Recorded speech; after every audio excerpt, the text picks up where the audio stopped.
I'm, I'm still getting used to it, but we made it. G'day, welcome. I'm Steve Hay, and welcome to the wonderful world of woodworking with Carbotech. Today, we're going to be covering veneering.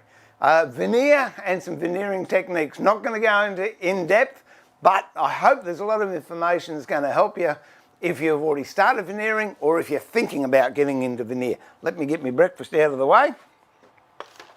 Oh dear. I'm excited. It's good to be back in the workshop. I wasn't sure if it was going to work today because we had a lot of rain yesterday, but it's looking good now. All right, who we got in the chat room? Dear. G'day John, g'day Panda, g'day Woodwork Learner, g'day Mini Knots, g'day Derek, g'day Jared, g'day Bo. G'day Carbotech. Oh, that was me. G'day 6 Knots. Jared, yeah, I know, I'm getting used to it. John. It's all daunting. All right, what are we going to do? Veneer. Okay, now veneer, for whatever reason, if I can find that's what I'm looking for. Oh dear. Veneer has really got a bad rap over the last couple of decades, I guess. And I think it's due to the fact that in the 1970s, chipboard furniture started to become all the rage because it was cheap. And what they did, excuse me, I'm just going to flatten out my cutting mat.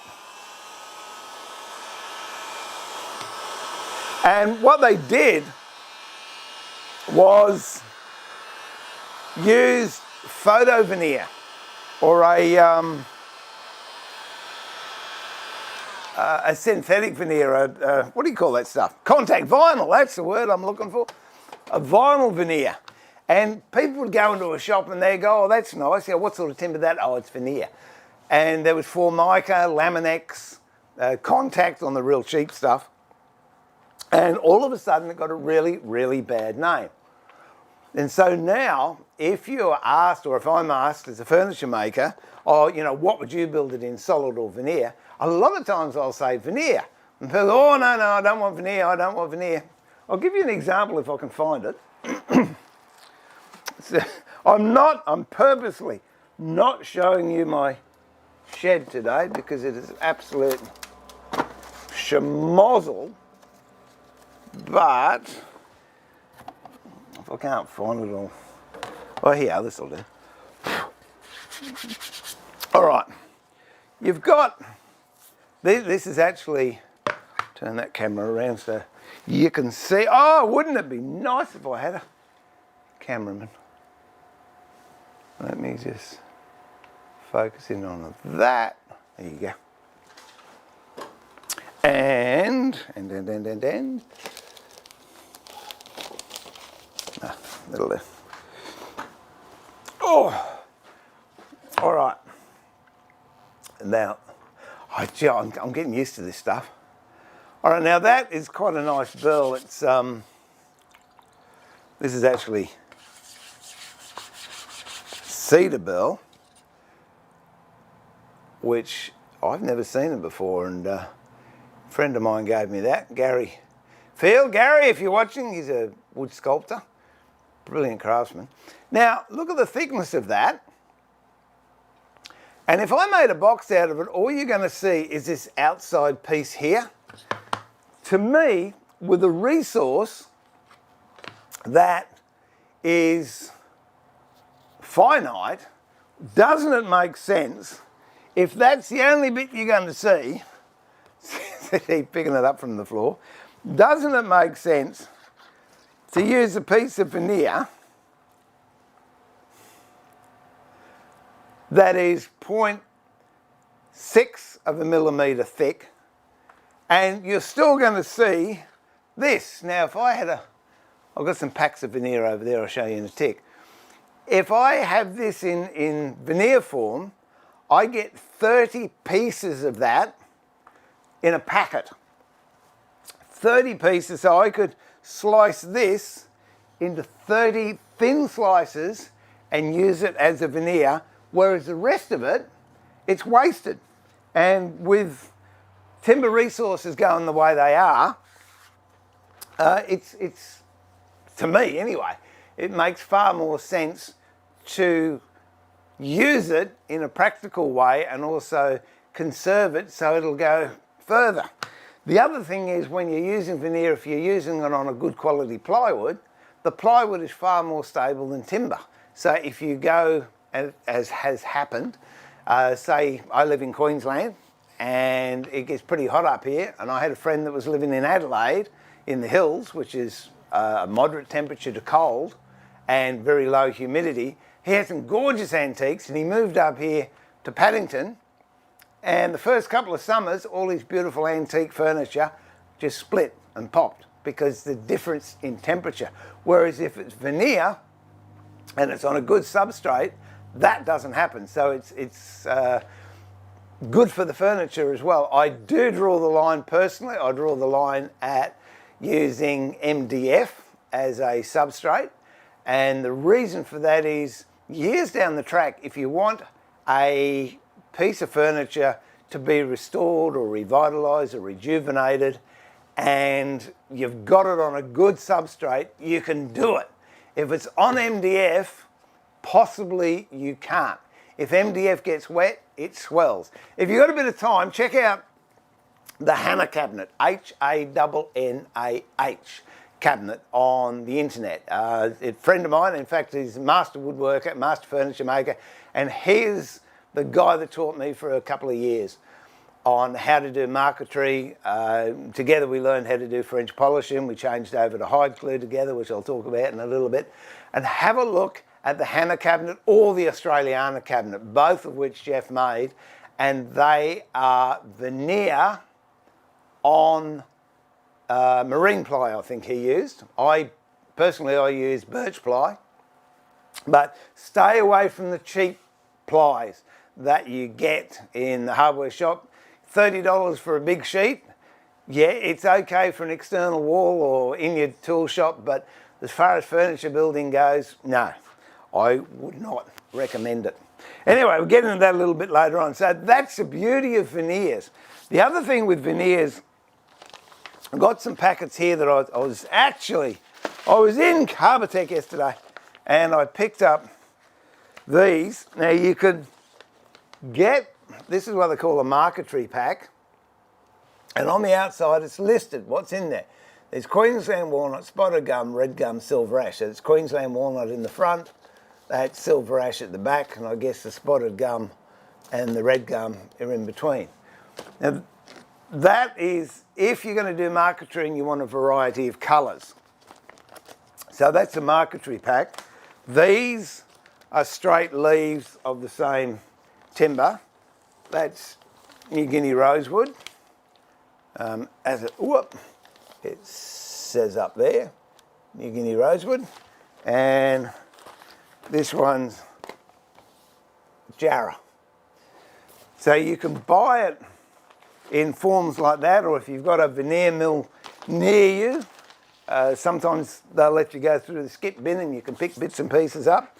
Or go to a cabinet making shop and they might have offcuts, or they might have stuff that they had for a job and the job fell through. Or I know I picked up a heap, and what was wrong with that?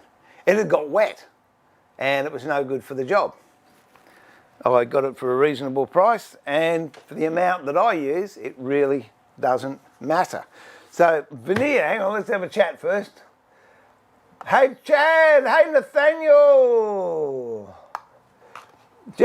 Oh, good on you, Trevor. Oh dear. Oh, now my mouse doesn't want to work. There we go. I've got split screen, so what happens? There you go. What happens, I've got a computer on this side, I've got a screen here, I've got a screen here, and a control on the laptop over here. So we're having two screens. When I use the mouse on this screen, sometimes it goes over onto this screen and I've lost it. But anyway. Okay, here's another example of why I like veneer. I'm going to make a Philadelphia spice box. So I love them. I think they're absolutely gorgeous. And I'm going to use, this is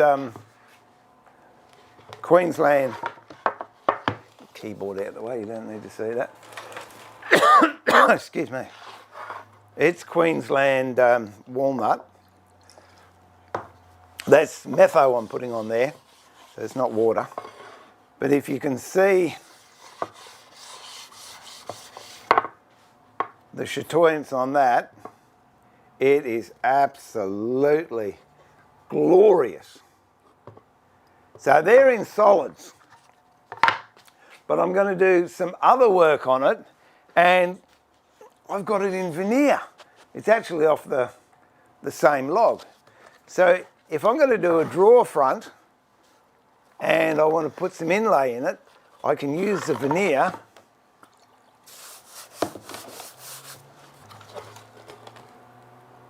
which is going to be the same as the timber.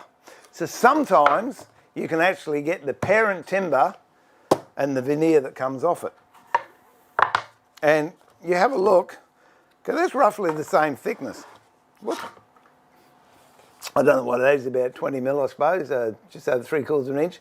This is the same amount in veneer, but I've got 30 leaves in there. So you can imagine how many boxes could I make using this veneer on plywood compared to trying to rip this into thinner boards. So there you go. So another one. This is not what I was going to do. Let's get some timber out and we'll start playing with the stuff. I treat veneer exactly the same as I do ordinary timber. A lot of people get a little bit carried away and go, oh no, you know, you've got to be careful with veneer. No, look, it's exactly the same as a board, and it's just thinner. Treat it the same. And for me, if I've got 0.6 of a mil to work with, I'm happy. When you start using pre-veneered chipboard panels, different story, because that veneer is measured in microns and you can go through it very, very good. Chatoyan, Samuel, it's good, isn't it? I love the word. Hey, thanks for spelling it right. I could never spell it. I just call it the shiny bits if I have to write it. All right, now, with veneer, there is a right side and a wrong side. First of all, understand how veneer is cut. I don't know. No, I haven't got any big bits around here. But if you have a look at a sheet of plywood, it doesn't matter if it's a cheap plywood or a good plywood, have a look at it and you'll notice the pattern of the timber, the growth, the crown cut, actually repeats itself over the panel. And the reason for that is nearly all plywood is made with what they call roll peeling, and it's very similar to this. Say that's a log. As the knife goes under there, it peels the timber off. So if you've got, for example, I'm not going to do it, but if I put holes, here, here, and here all the way around, when I pull that off, all those holes would appear on the tape as I pull it off for as deep as those holes went. Now that's called rotary peel or rotary cut. And that's what nearly all big panels made for plywood are. When you get down to the really nice timbers, this is, you might call it leopard wood, or that's actually northern silky oak. So what's that? Cardwillia sublimus, I think it is, as opposed to Grevillea robusta, which is the southern silky. That's a prettier one. When they cut that, they Okay, they've got a piece of timber like this, and they've got a big knife. What have I got in the way of a big knife? This will do. And they slice it. It's fascinating to watch it on YouTube. There's a few videos in slicing veneer. So there's your timber there, and the knife comes down. The timber, they inject it with steam to make it really pliable, hot steam. Well, idiot, if it's steam, of course it's going to be hot, or else it'd be mist, wouldn't it? So the knife comes down. I can get that between two bits, okay. The knife comes down like this, and you see how that's peeling off?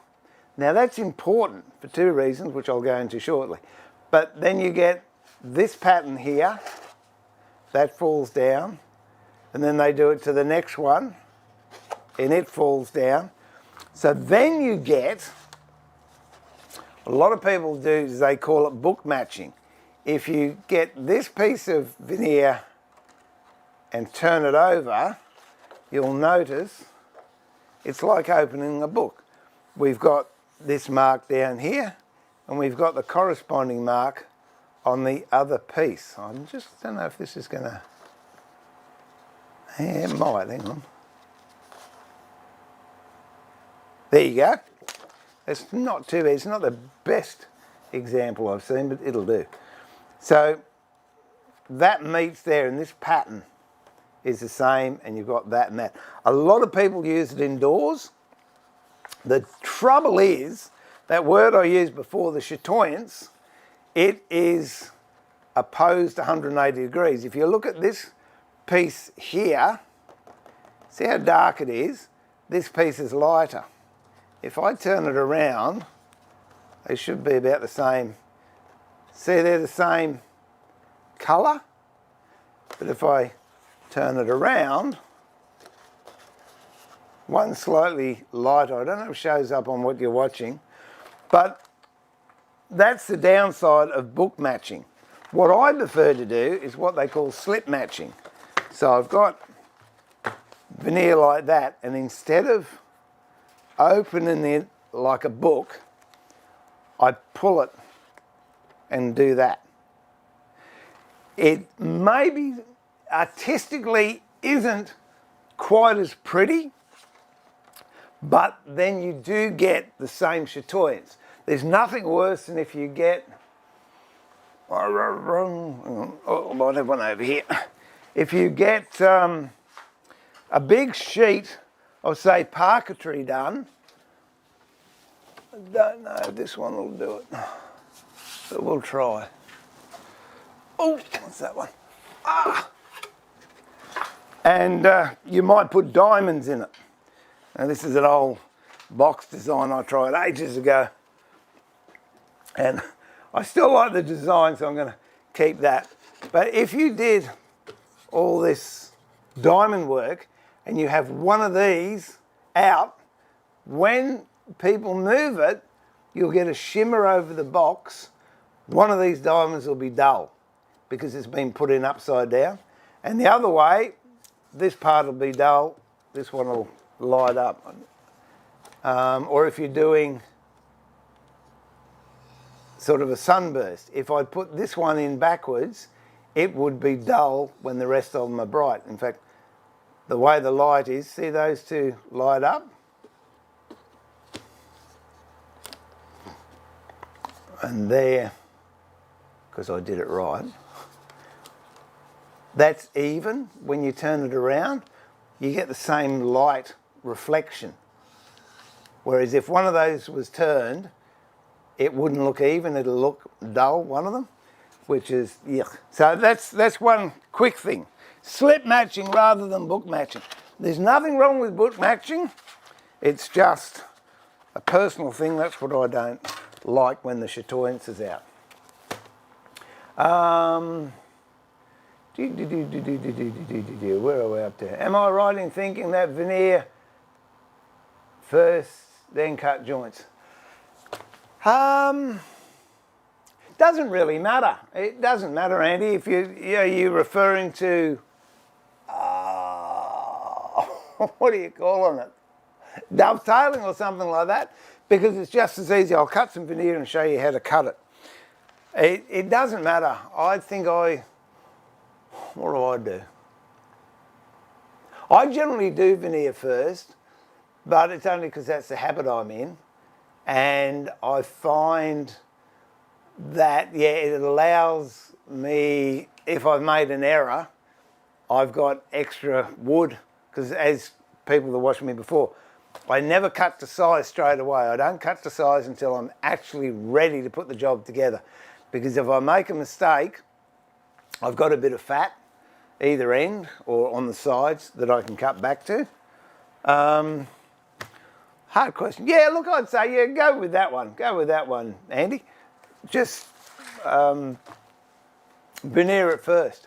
Oh, here's a few things too. I got some Carpathian elm here somewhere. This is other things that you get. Whoop. Well, that broke. Oh dear.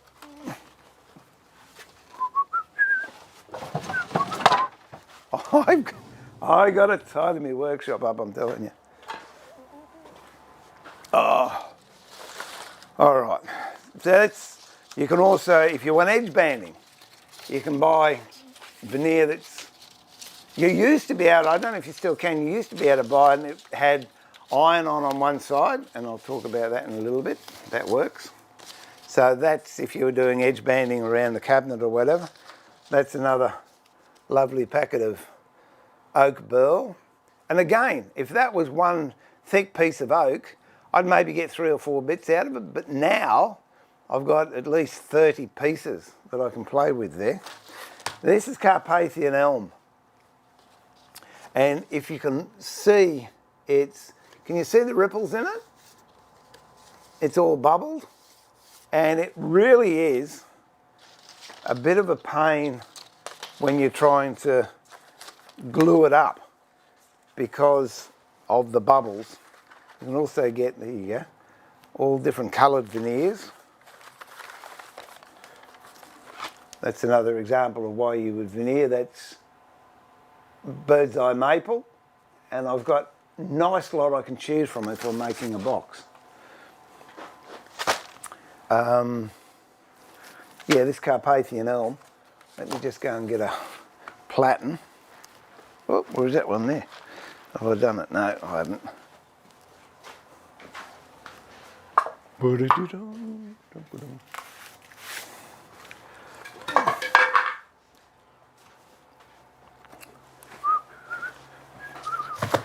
Now, what I do with this, there is stuff on the market that you can use for flattening veneer. I personally don't use it because I haven't had any problems whatsoever just using water. But if you get the local newspaper, you know, the cheap one that comes around, or if you buy newspapers still, this is a good use for them.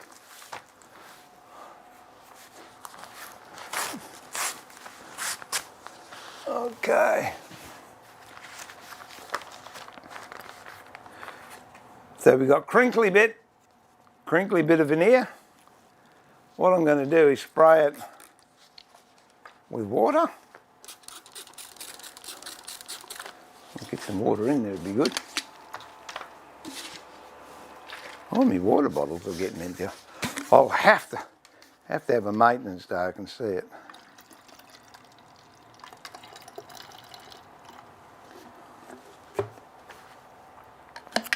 You idiot. Goes there. These are great. If you can get a couple of little squirt bottles, these cost you $2 or something or other. They're good. Okay. So I'm just going to give that a good squirt. And you see how that's curled up? Now if I squirt this side, it's starting to flatten out. Put it between 2 bits of newspaper. Close the newspaper. Put it between 2 boards. Now either put some heavy weight on top of that. I'm going to go and use a book press. And then we'll have a look at that. If I forget, remind me please. We'll have a look before the end of the stream. And you see how nice and flat that is. Whoops. I just knocked the camera. Am I still there? I'm still here. And that will flatten it. So now to what I said before, when they're making veneer, it gets cut like that. That's important to remember because there is a right side and a wrong side when you're putting veneer down. It's just like there's a right pencil and a wrong pencil, and that one's no good because it hasn't got a point on it here. This one is. So what I do is you can fold the veneer. See how much I can bend that? I'm watching what I'm doing. See how far I can bend that? That means this is the part the knife came down and it's broken the fibres on the back.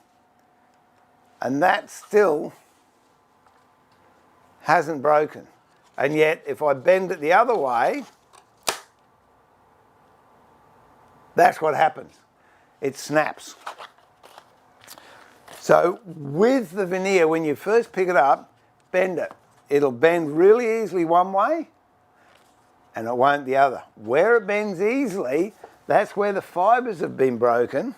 And what I do is I put pencil down the back like that. And if I'll just try, I meant to get this out earlier, but I don't know how accessible it is. Let me have a look. Oh. Nah, forget it. I was going to get you one of my marquetry boxes. I haven't done much recently, but in years gone by, I used to do a lot of marquetry. And if, for example, I might have wanted something, and say it was a triangle or something, and then this was waste, this part was waste, I would throw it in a box, and I've got, I don't know, 3 or 4 big cardboard boxes full of veneer offcuts, and that'll be thrown in there. Now later on down the track, if I'm doing some marquetry and I want a special bit of timber, I can pick this up and I will see pencil mark on the back. So then I know that is the side that gets glued down. Because sometimes when you get to really, really small bits, it is hard to work out which is which. The same with, I've got some here. Well, there's another colour. This orange there that's got pencil on the back. That's dyed poplar. The hard ones to do really are burl, but even with burl, if you see how this bit here is curled up, it curls away from the heartwood, so this is the side that goes down, and this is the side that goes up. After a while you can look at it and you can go, oh, yeah, that's been cut. You can just see the ridges or the unevenness in there, and this side is smooth because this hasn't had the separation. It's had the smooth part of the knife on. Very similar to when you're using a hand plane. If you've got a piece of timber and you hand plane it, we'll do it. We'll do it. Let's see if this camera's going to work. It's much better.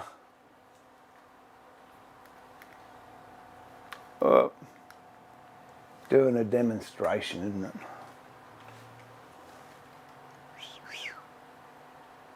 Okay, get these cords out of the way.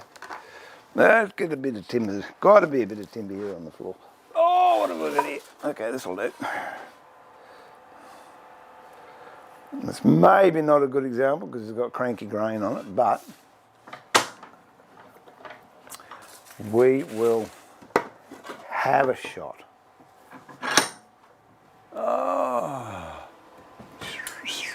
Okay.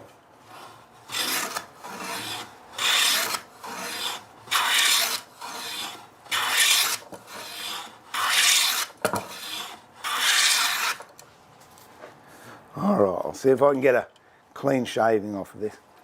Put a bit of wax or soap on the bottom a little bit.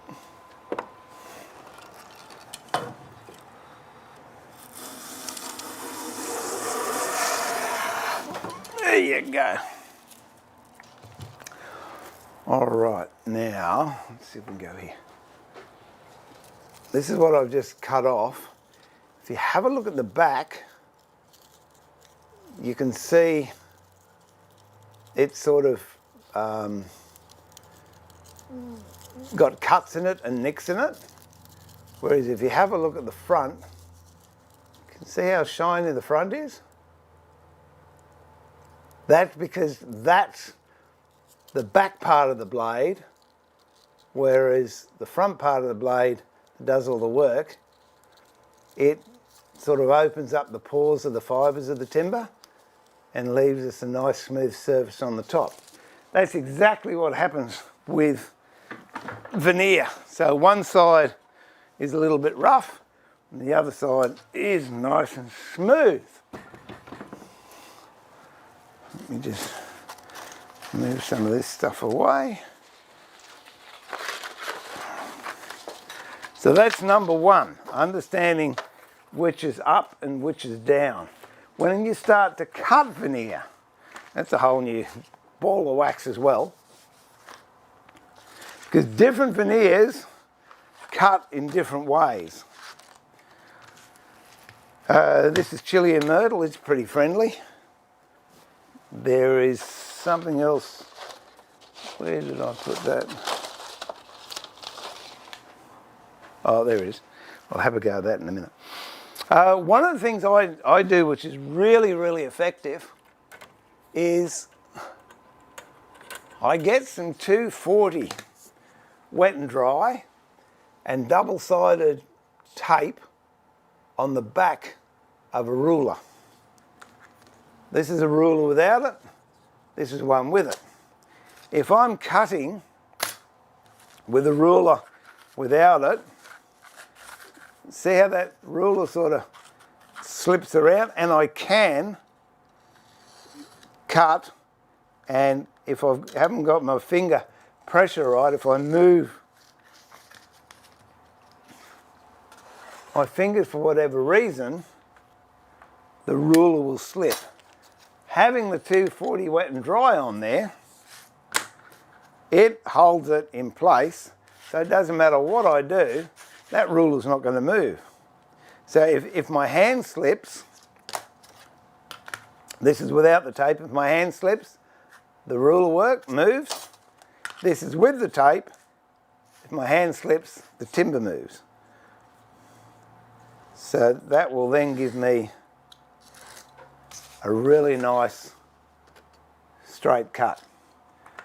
So I like steel rulers. I've made a cutter up myself. I'll get into this one shortly, but this is one I've made myself, and it's got a finger guard down the middle, and it's got a brass edge, and yes, it's got wet and dry in the back. That's when I'm cutting long pieces. But if you're just cutting short pieces, a ruler is good enough. That's, what's that? That's a 600mm ruler. Got the tape on the back. But what we'll do, we'll cross cut, and then we'll do a straight cut.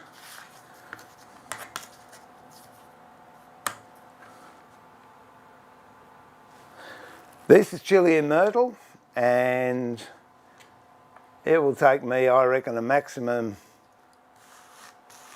of 3 cuts.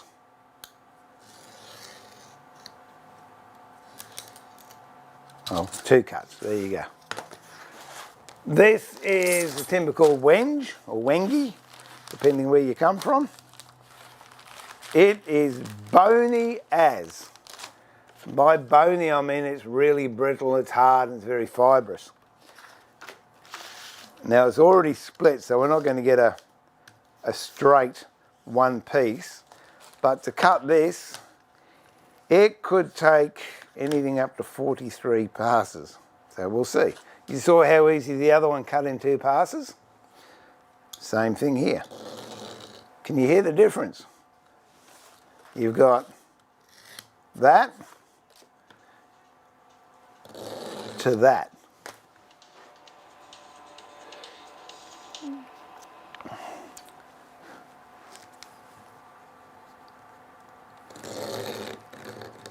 That's 2, 3, 4, 5, 6, 7.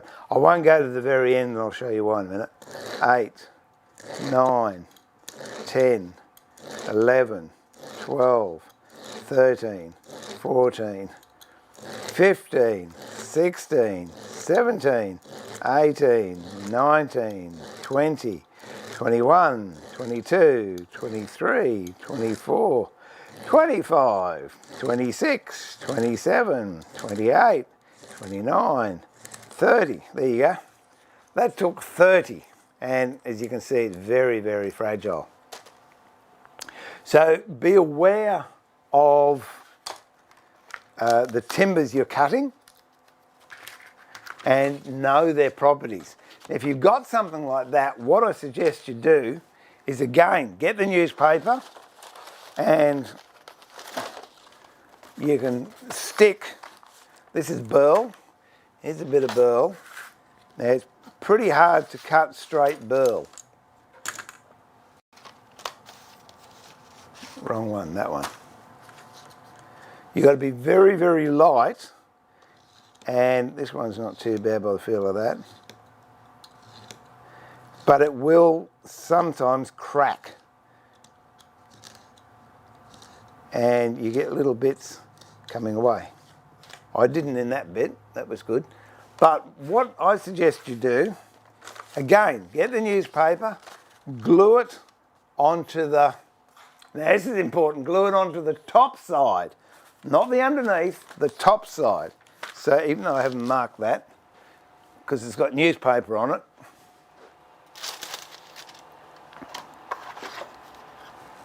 there you go. Could mark that, but I know that's the top side, so that's the bottom side.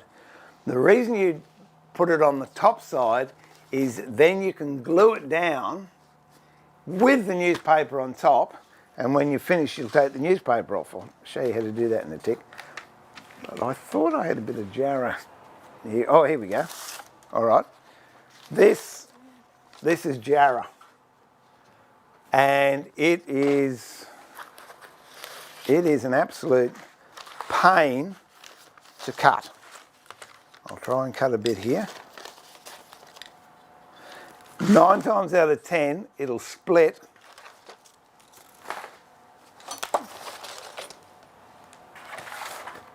It'll split away at the corner here when I come down.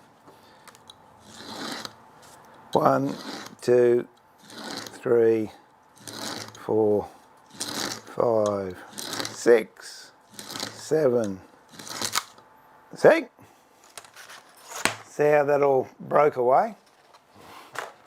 Put the newspaper on it, and again, on the bottom side,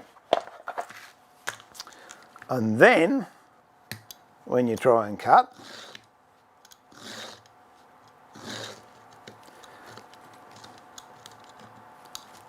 just tease that last bit.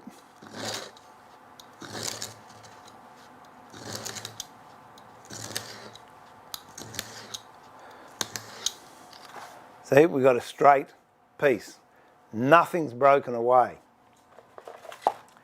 So great uses for suburban newspapers.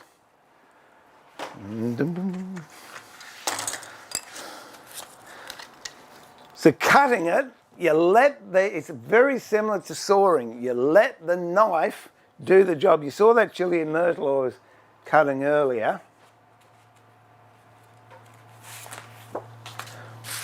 If I just let the knife do the work.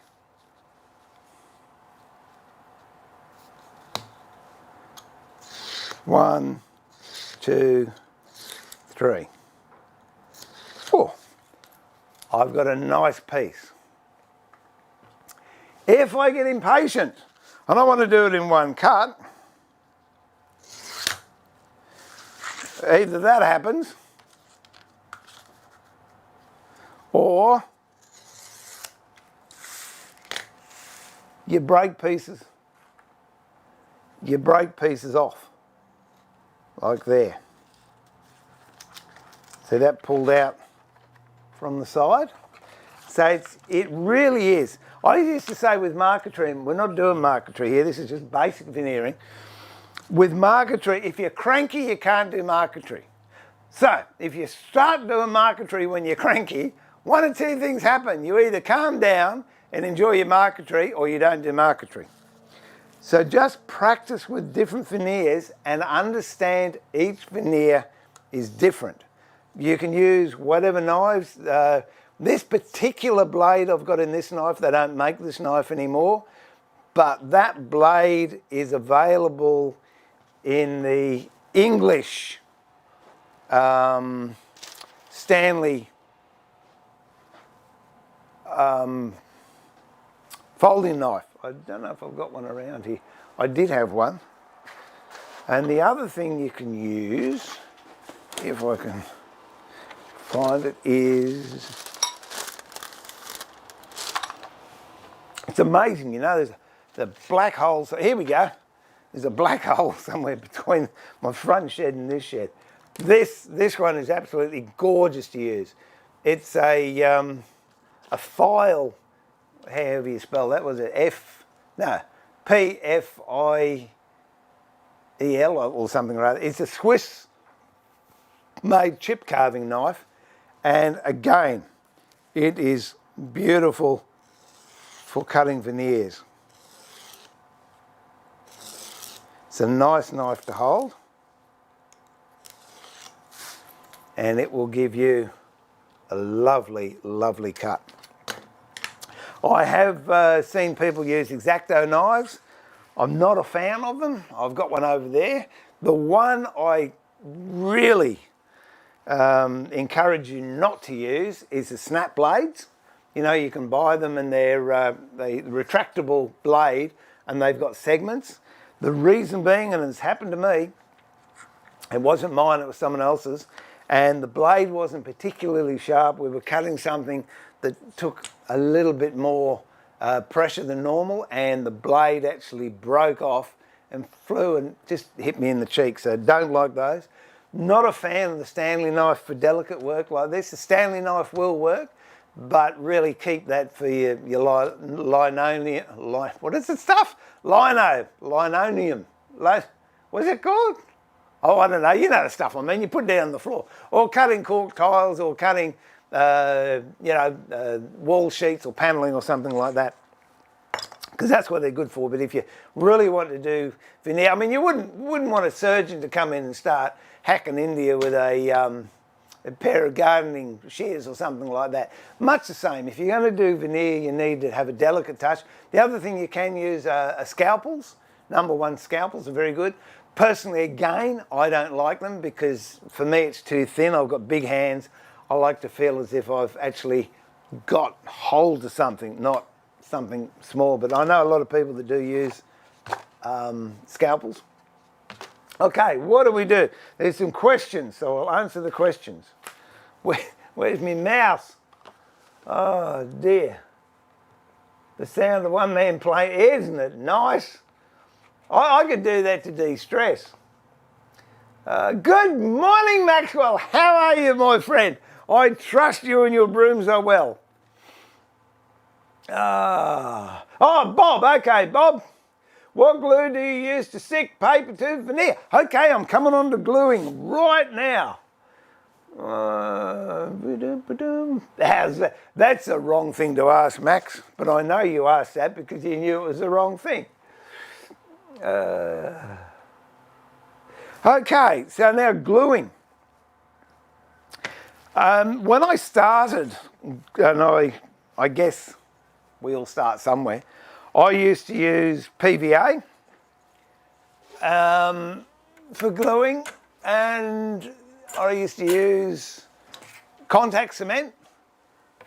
But now my preferred gluing method is hide glue. And I'll tell you for why. Let's glue a bit down to start with. I'll see if I can find a piece of plywood. Should be somewhere around here. There you go. Two different things too when you're working with veneer. If you're veneering solid timber or you're veneering plywood, two different things to look out for. If you're doing, see if I can find. Okay. If you're doing solid timber, see if you can get quarter sawn. Now, quarter sawn timber, basically, these are both the same things. These are what I make beehives out of, and that's what my workshop is full of at the moment, native beehives. This is Western red cedar, but that's not important. What is important is to read the grain. If you look at this, the grain is straight. That's quarter sawn. This grain has got figure in it. That's what they call back sawn or cathedral cut. Now the way you can tell, if you have a look at the end grain on that, can you see those lines just going straight up and down? That's quarter sawn. Whoop, and so the other end, there you go. If you have a look at those growth rings, the grain is going at an arc. Okay, so that's back sawn. Now when timber shrinks, it shrinks between the rings. Hang on, let me get this straight. I always got to think about this. Yeah, it shrinks this way and this way. If it's quarter sawn, there's a minimal of shrinkage because nearly all these lines are straight. Not much shrinkage takes place there. Where you've got a back sawn piece like this and it's round, that is going to shrink. So I could quite easily, from wet to dry, I could lose 12 mil, maybe even 19 mil on some pieces of timber, but on something like this, I reckon I'd lose about 12 mil in width because it will shrink in that way. With this, I'm not going to lose anything because it's quarter sawn.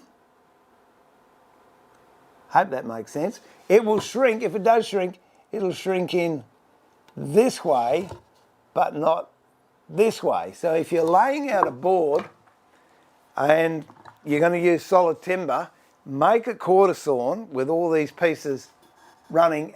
Look, I think now, to me, that's perfect quarter sawn there. I'm really happy with that. But manufacturing, I think, anything greater than 60 degrees, they now class as quarter sawn. So if you look at it and it's got 60 degrees, they'll call it quarter sawn, but you could be prone to a little bit of shrinkage there as well. But the idea, if you have quarter sawn like that at 90 degrees, when you put your board together and you lay your veneer on it, it's not going to shrink. And when you consider your veneer is a solid piece of timber, and if it shrinks, that's what's going to happen. If it's really wet and it expands, because this crown cut, it'll shrink and it'll also expand in wet weather. It can shrink, it'll do that, and if it expands, it can do that. You have a look at some stuff in antique shops, and you'll see there'll be rips in the veneer like that, or it might not be that big, it might just be just a little split like that, just like that. The reason for that is the substrate underneath is most likely solid timber, and it's swollen at some stage and it's cracked. And likewise, you can get little bubbles appearing in your veneer. When it's shrunk, instead of sitting there like that, it'll come up. That's why I like plywood. Now, when you're laying, and what you put under the veneer is actually called a substrate. So it doesn't matter what it is.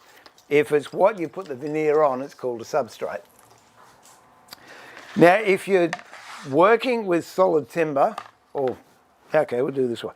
If you're working with solid timber, go back to this, and I am laying, okay, this one, you can see the lines in this timber. They're going straight up and down. If I'm veneering solid timber, I lay it parallel to the timber. So then there's a chance, if this does shrink and expand, the veneer can shrink and expand at the same rate. Not always true, but it gives you a bit of a chance.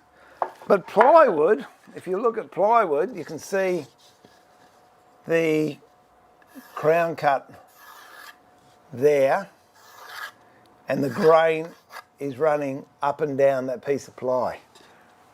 When I'm veneering on plywood, I veneer it at 90 degrees. So you've got the substrates, grains going that way. I put my veneer at 90 degrees. And I also do the same on the bottom. Not quite necessary you have to use the same material, because you might have a very expensive veneer you want to go on the top. Then you use what they call a secondary veneer underneath, because plywood is made up of veneers, basically, and they are at 90 degrees. That's what gives them their strength. So if I was to plane this piece of veneer off of this bit of plywood, the piece underneath, the grain will be going that way. Then if I took that off, the next grain would be going that way. So if you put a piece of veneer on here and you don't put it on the underneath, what happens, it will actually cup. It will bend to the side that you've got the veneer on. The reason being, when I glue it, the glue shrinks to hold the veneer in place, and as it shrinks, it puts an uneven pressure on the top surface and it will cause it to bow. I've got some over here. I did these, oh crikey, about 2 years ago for a cake stand that I haven't got around to, but I will one day.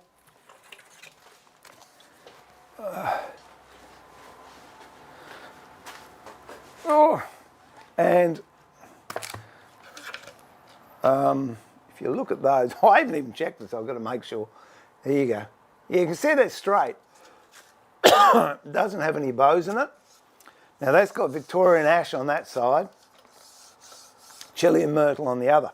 But you'll notice the grain is running that way and running that way, and underneath the plywood's running that way and that way. Yeah. So do both sides at once and it will give you equal force and it'll stay nice and flat. Okay, how to put it on. There's several ways you can put it on. I prefer using a veneer hammer. That's quite a big one. You can buy them if there are any around, or you can make them. I use, this was an over-the-top one I did years ago. It's got ebony, coca-cola and brass in it. I like using brass for the blade. Here's a really, really basic, simple one that I made. Here you go. 3rd of October 2005. And all it is a bit of timber. I ran it over the saw. I put a piece of brass in there for the blade. That brass on the front does absolutely nothing, it's just decoration. I got a piece of dowel, drilled the hole and wedged it, and that works absolutely fine. It's not as pretty as that one, but it does the job. So stay away from steel if you can, because there are certain timbers that will react with the ferrous material in the steel. In the iron, one comes to mind particularly is oak, because the tannin in the oak will react to the ferrous,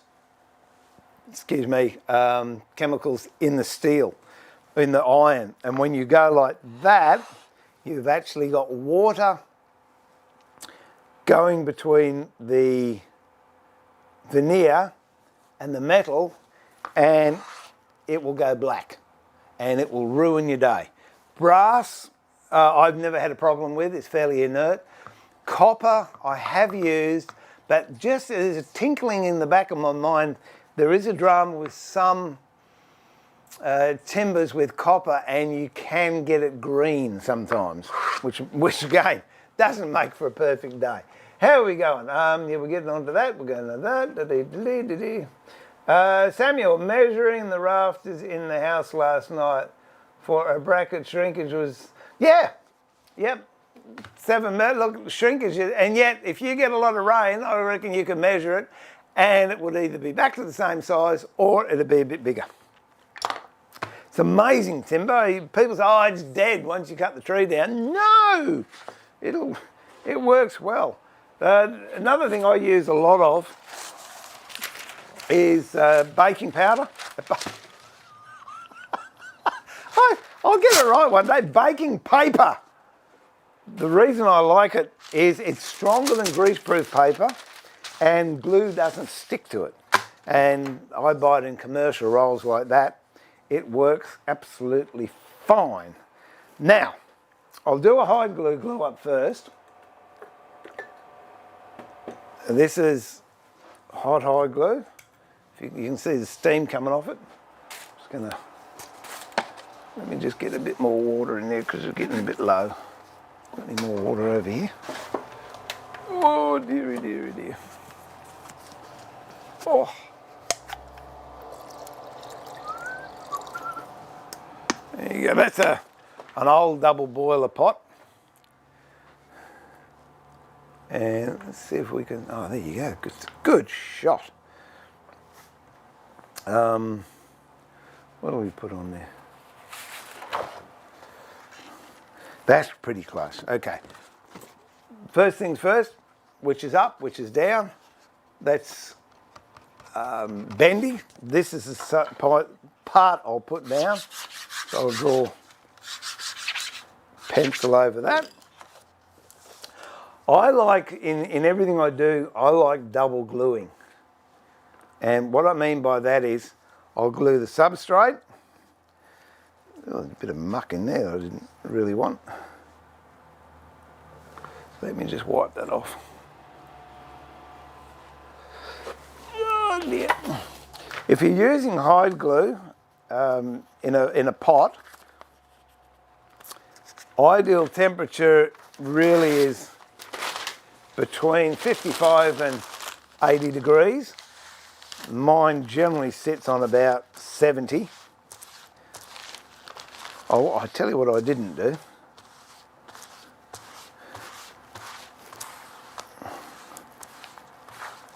We'll do it on the next one.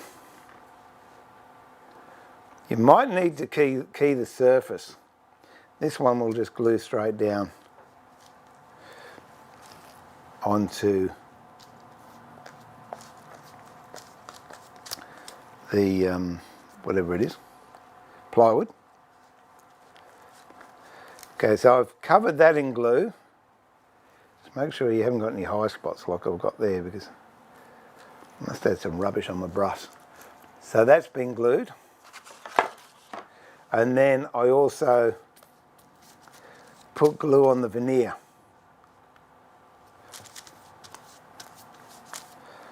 Goodness gracious, I don't know where that rubbish came from. Cleaned my pot out the other day.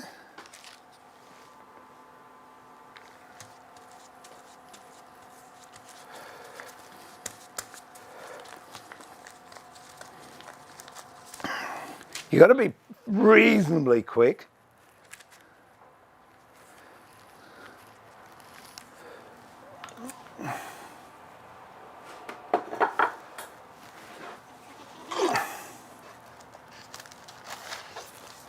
Now, grain's running that way, so I have to lay this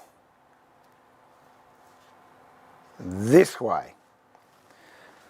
And with the veneer hammer, I have it so the counterweight's out the front, start in the middle, and then in chevron motions, take all the glue out. And what I'm doing is really creating a press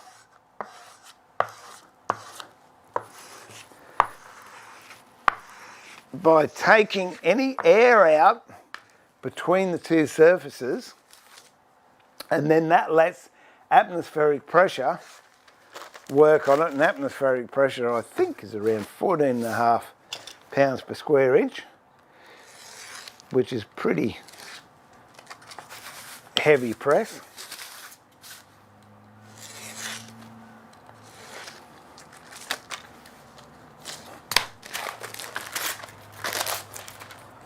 And there you have a piece of veneer laid down nice and flat. What I'll do is I'll do another bit. You can, sometimes I would put that in a press for safety, but if you look at that, it's not lifting or anything like that. That's one thing I found doesn't happen with PVA glue as well. There's a couple of areas where hide glue has it over other glues. It works on a couple of different fronts. First of all, when it cools, it shrinks. So that was 70 degrees Celsius, yeah. And as soon as I put it on, the coolness of the plywood and the veneer bring the temperature down.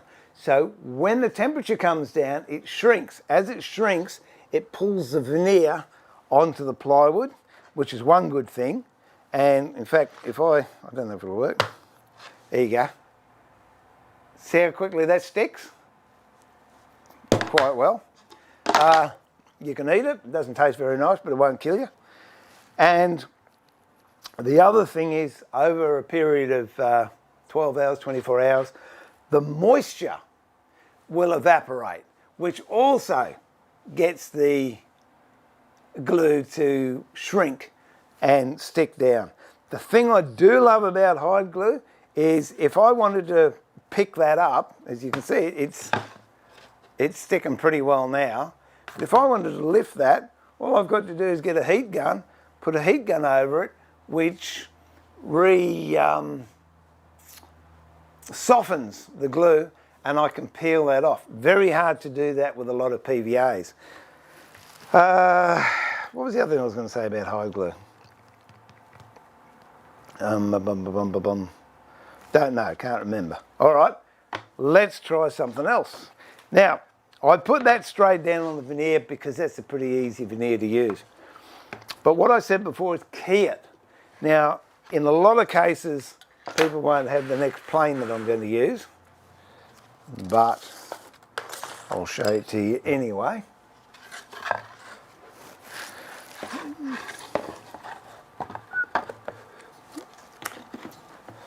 Pop this in the towel vise. Oh dear.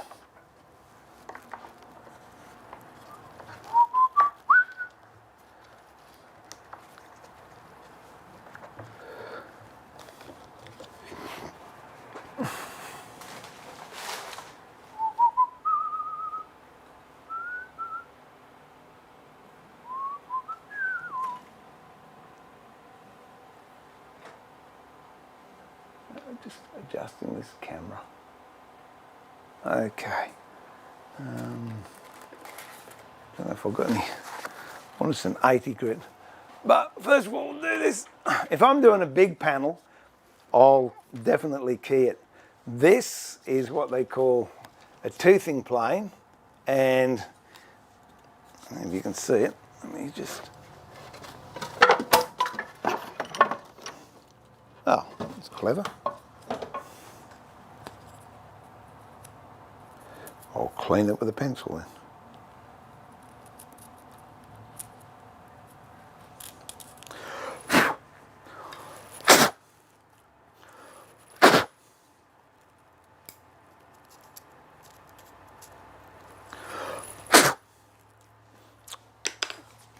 If you can see that blade, if it comes into focus, it's actually serrated. There you go, that's a good shot.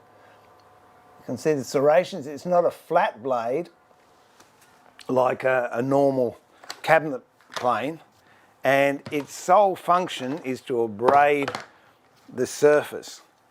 So if I'm doing a big job, side of a cabinet or something like that, the first thing I'll do will be to grab that plane and run it all over the substrate. So diagonally, other diagonal.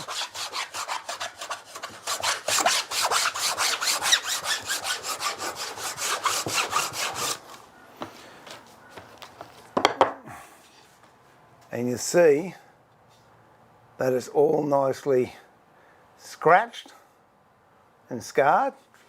What that does, it breaks up the brightness or the flatness or shininess of the substrate, and all those little scratches and undulations, they act as little reservoirs for the glue to go in. Then when it shrinks, it pulls them down into that and gives you a much better grip on whatever it is you're putting on top. If you don't have one of those, and I guess not many people do, let me have a look, see. There you go. If you get some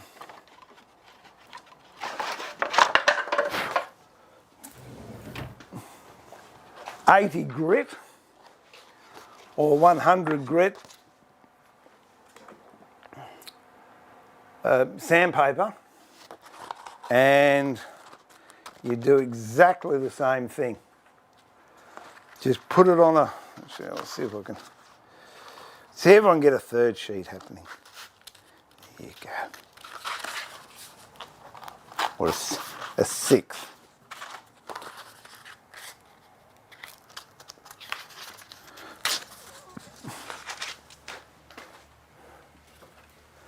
Get a standard cork block. What I do with all my cork blocks is I get a bit of plywood.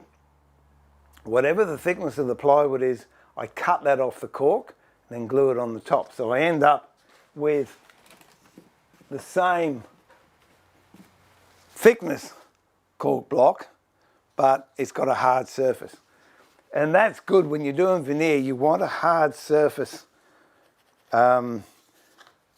to sand with, because if you've got a soft one, if there's any imperfections in what you're sanding, they can go into the cork, and so you're just actually smoothing out an imperfection. You're not taking it out. Whereas if you've got a hard piece on the back that's got a little bit of Laminex attached to it, that's got nothing. It's just got straight plywood on it.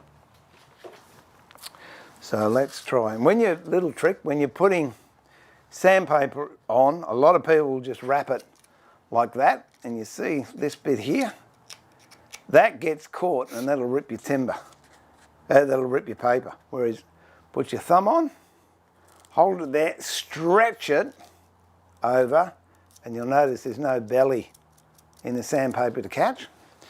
So we'll just put this over here for a tick. Won't do all this. But if I just go over here lightly,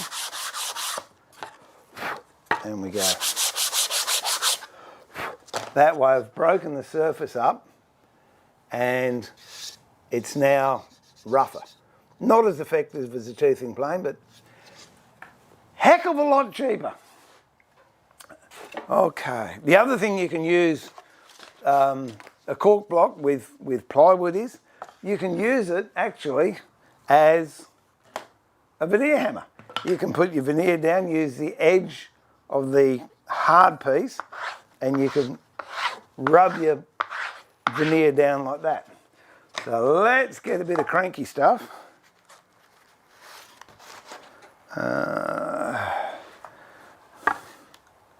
I'm hoping this is going to work.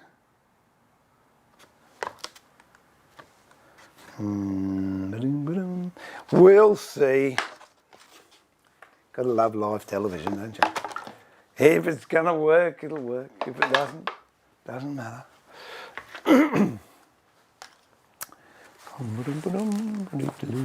Oh, naturally, I think I'll use a bit of this.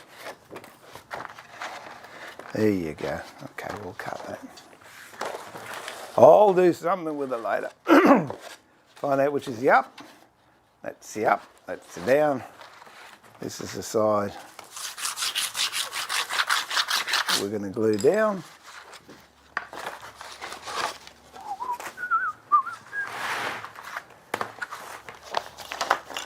Is anyone out there still? It's gone awfully quiet. Worries me when that happens.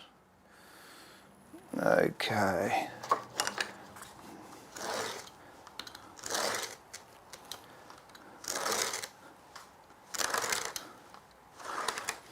And when you think it's through, you think, oh no, that's through. No. Give it 2 more runs just so it comes away. You don't want any fibres hanging on there at all. This is the side we're going to glue down.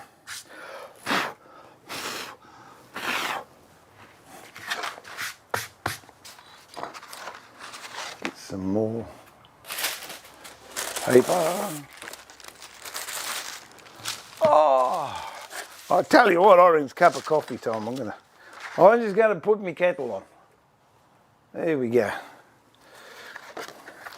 So glue on this side and glue onto there, and veneer hammer.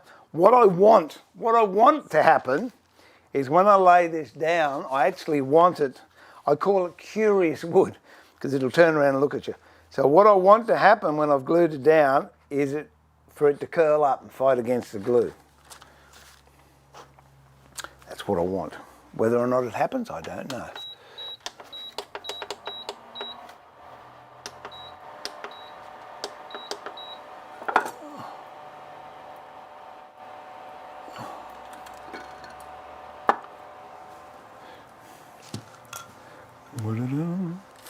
Okay. Larrup it on.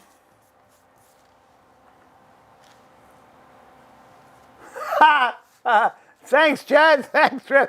Oh, I thought I was talking to myself. See? Don't even have Bob to amuse me now. All right. Now, this part here is what we're putting down, so we'll wax some glue on that. Another thing, if you're using hide glue, and if you've been working on the car or something, or doing a staining job, and your hands are really, really messy, whack some hide glue on it. Make sure it's not too hot, because it does burn. That bit did. And it is the best hand cleaner out, and your hands just feel so nice and smooth afterwards. Should buy some for Liz, Trev. So it's a new cosmetic. You see how that works. All right. So, well, I'll tell you what I'll use. Yeah, I'll use this. That's the, whatever. I'll find out what camera I'm on. I'm still getting used to this new setup. Okay, that's my sanding block with a piece of plywood on it. So we'll use that.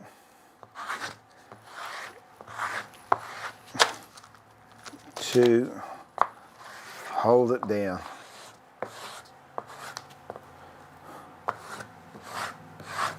It's not going to do what I wanted it to do. I'm too good at doing what I do that I can't get it to go wrong when I want it to. All right. Say, for example, it did, I know walnuts are beauty for doing this. It'll curl up. Even though you've got it down, it will curl back up. This is something you can do with hide glue that you cannot do with any other glue. If it's curling up like that and it won't sit down, oh beauty, it's just starting to curl up a little bit. What you can do So you just paint the whole lot of it with hide glue.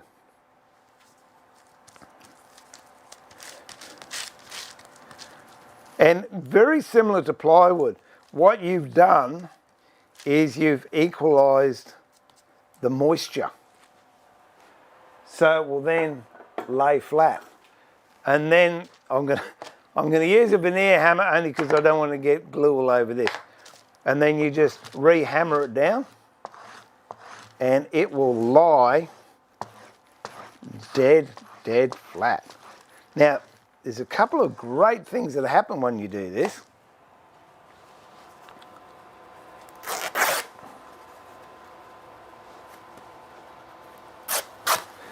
First of all, the obvious one is the veneer will lie flat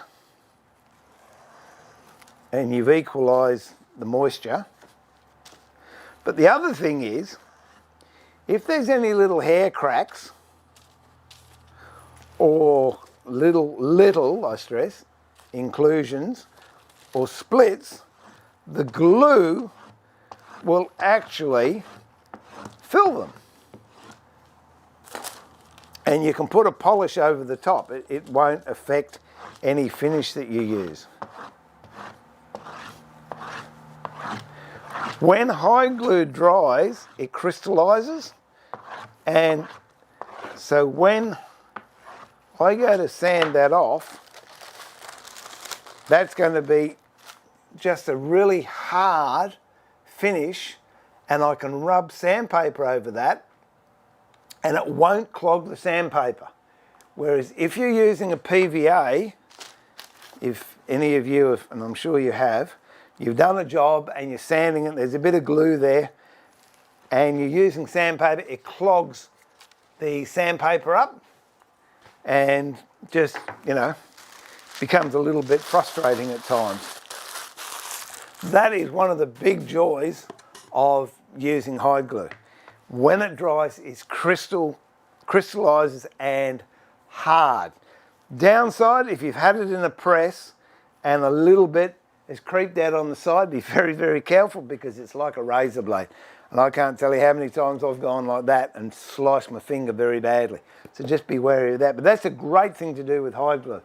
The other thing, which we're getting into marquetry, if I've got a little bit to put down and I don't want to start the glue pot, that's what I use there, Type Bond Original. The reason I use that one is it's got a very short opening time.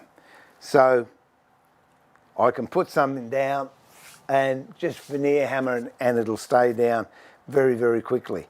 If it's got a longer time, stuff like Type Bond 2, which, there you go, I use that too. Type Bond 2 or Aquid Here, it used to be called Tradesman's Choice. Gorilla Glue, I'm trying to be fair to all the glue people out there. Nightingales, any of those, I will clamp it. But what happens is when it comes through the pores, you've got that same problem. When you're sanding, you're actually melting the glue and stretching it over your job, which means you've got to sand even more. And I've done jobs where I've sanded and I've actually sanded a hollow trying to get rid of the glue. But not always. Okay, well, have a look at that bit of elm and I'll show you how to join veneer in a minute, that we put over here a while ago. Now this is too short a period of time for me to actually glue this. I would normally leave it in that press for at least 24 hours. Didn't I put a coffee in there? I'm sure I did. Right. What's going on here?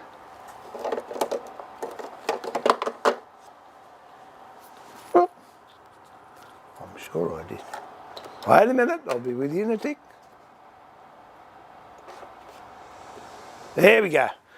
And the reason I put it in newspaper is newspaper will absorb all the moisture. So when I pull it out, it will be dry and it will be flat. Am I getting the coffee there yet? So here we go. Take this off.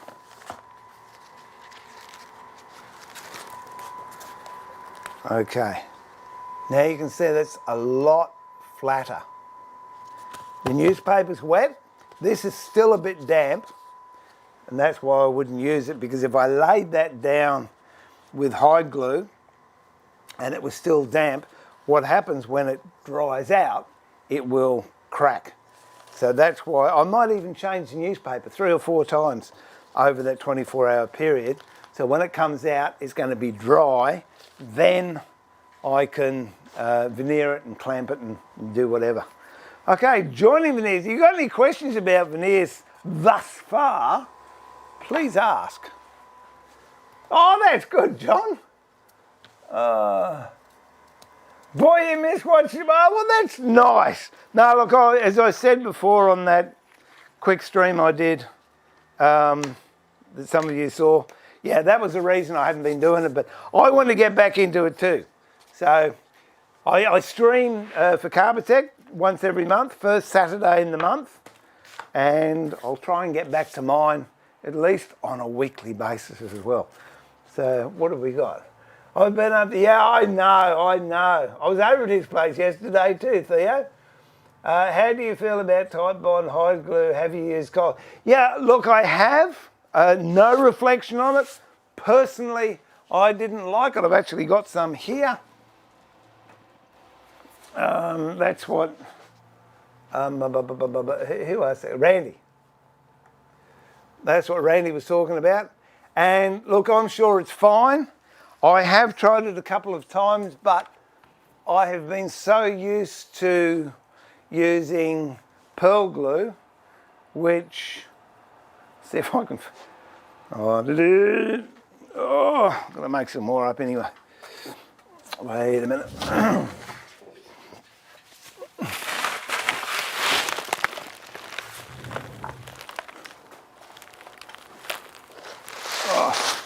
This is how I buy my hide glue, in 25 kilo bags. This bag's nearly empty. I've got a full one out there, but I wasn't going to bring a full one out. Hang on, I'll fill that up. And Bob used to love it. For those of you that used to know my dog, Mutt, that he was.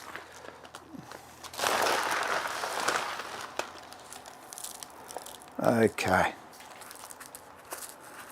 What that's all about. Okay, so that's what pearl glue looks like. It's sometimes called Scotch glue, hide glue, whatever. And all you do to mix that up is put some water with it. And in about 10 minutes time, it'll be just a lump. And then you just put it in the twin boiler. Yeah, getting back to the Type Bond hide glue. Oh, look, I'm sure it's great. The reason I didn't like it particularly was because I'm so used to using this type of glue, and you saw how quickly it sticks with me putting my hand there and going like that. I just found that the other one's a bit too slow to go off. So horses for courses. So there you go. That's sticky. Whereas if I did that with any other glue, it would just fall off. I wouldn't get any stick. And you can see we haven't put that in a vise or anything, and that is nice and flat. And the board's flat too. All right, let's do some joining of veneers.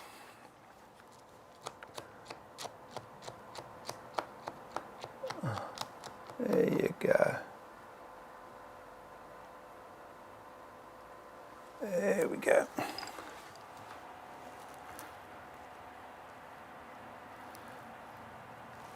Another little thing that I've made, which I referred to earlier, which is Very, very useful.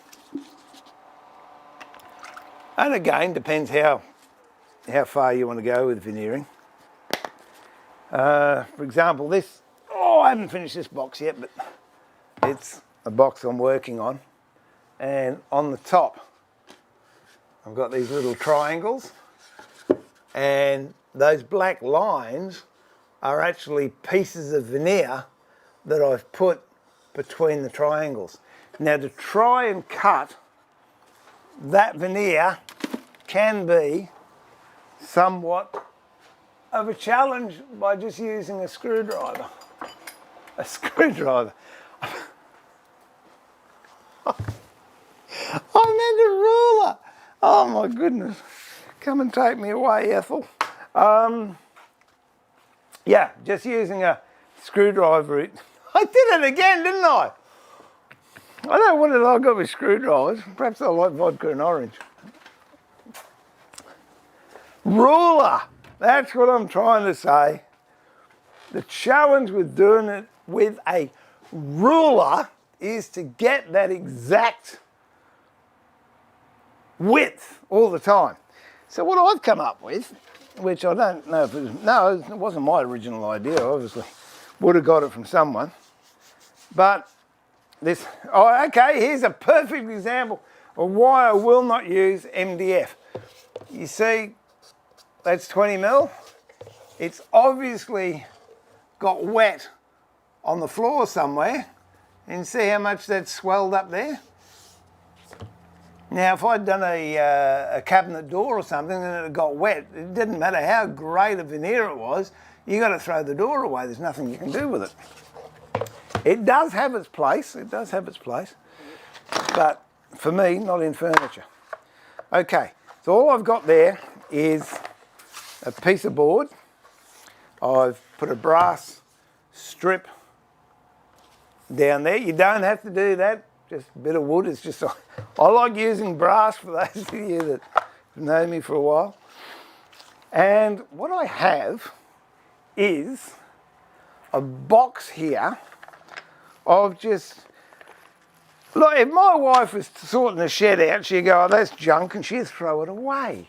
But it's not. It's, which one? It's good stuff. Now, they're all different thicknesses that I use when I'm doing veneering. So, if I want to cut, I don't know what that is, 3 mil maybe? Let's have a look.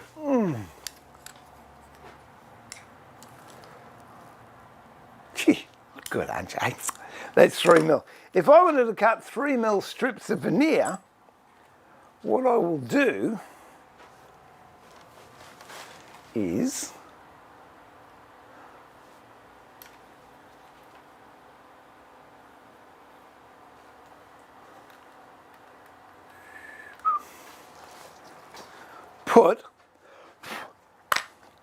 let me just get that glue off of there.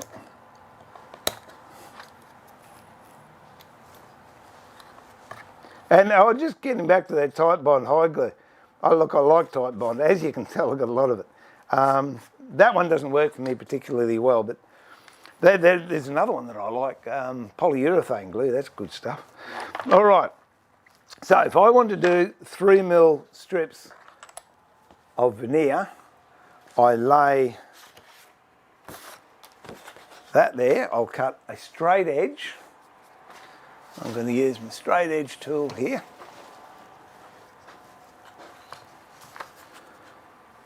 So I'm going to cut one straight edge.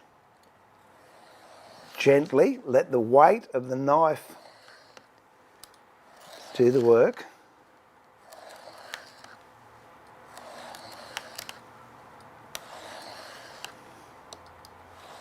It's a bit trickier cutting long grain too than cross grain. This is long grain here, cross grain's that way because this isn't too bad, but your knife will have a tendency to follow the growth ring, which you have to be mindful of.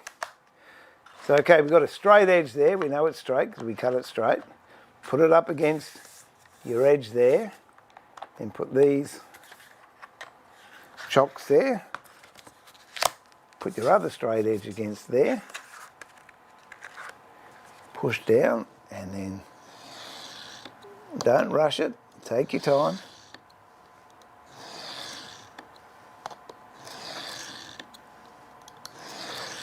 This is particularly useful if you're making a chessboard, and we might make a chessboard later on.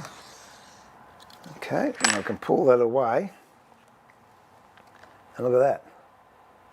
3mm strip, perfectly square. I'll do it again just to show you it wasn't a fluke. Put that between there, up to there.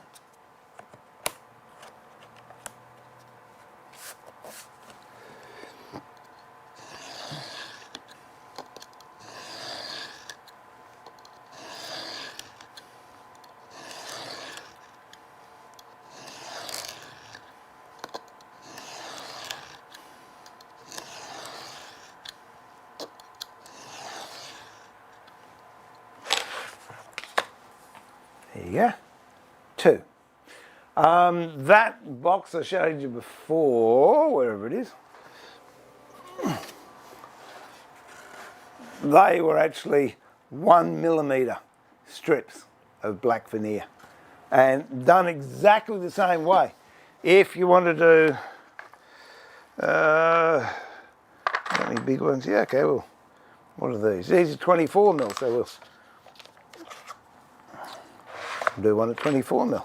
See, now I've marked them what sizes they are. That's 24, that's 7,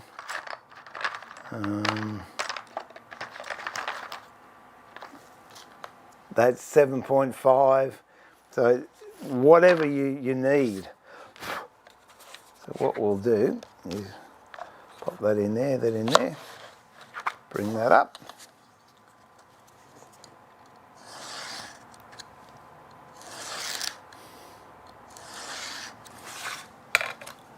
That's 24mm.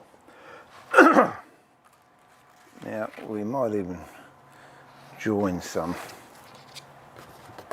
Get a straight bit here.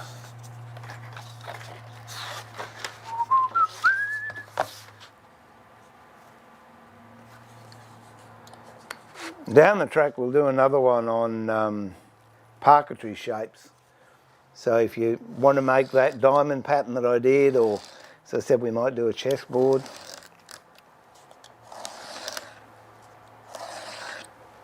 To sharpen your knives too, what I use is, what have I got here? 600 maybe. Yeah, it could be 600 wet and dry. And I just hold it on the bench, give it a couple of licks that way, couple that way, there. When I'm doing marquetry, I actually take the tip off and grind the tip as well. So I'll go that way, and then on the tip. And that gives me a very, very sharp point for when I'm doing small stuff. So it's good to have just a little bit of 600 or 800 wet and dry. Okay, now this is a little bit different because that pretty pattern, they're called medullary rays, and they are a lot harder than the surrounding timber. So you just got to be gentle and let the knife do the work. And we might do 2 of those. And we'll do another one of the, where's me coffee? There you go. Yeah, where's me pencil? Oh, nothing better than glue and coffee. I don't know what crawls over that pencil at night time, and I don't really want to know.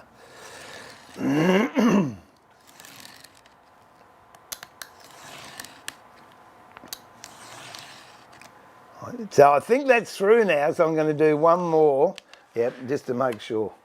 And we'll do one more of these. Okay.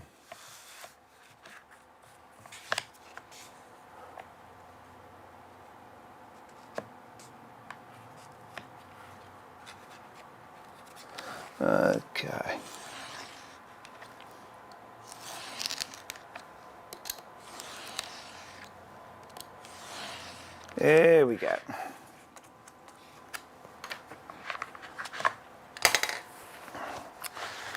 Put that over there for the moment.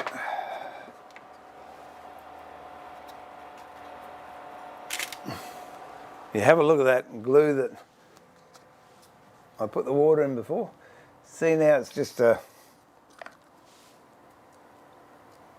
little jelly type pieces.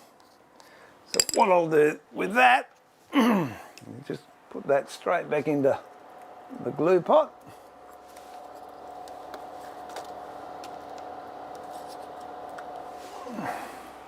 And that will melt down and become liquid.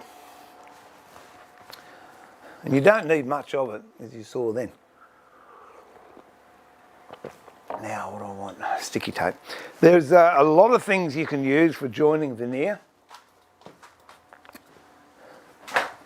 Whoops. I can find one lot.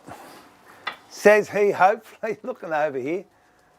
Bet you I can't find it. What it is?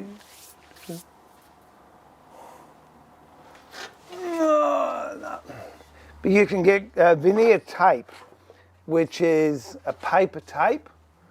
I've got some stuff here that's solid, and you can get some with perforated holes.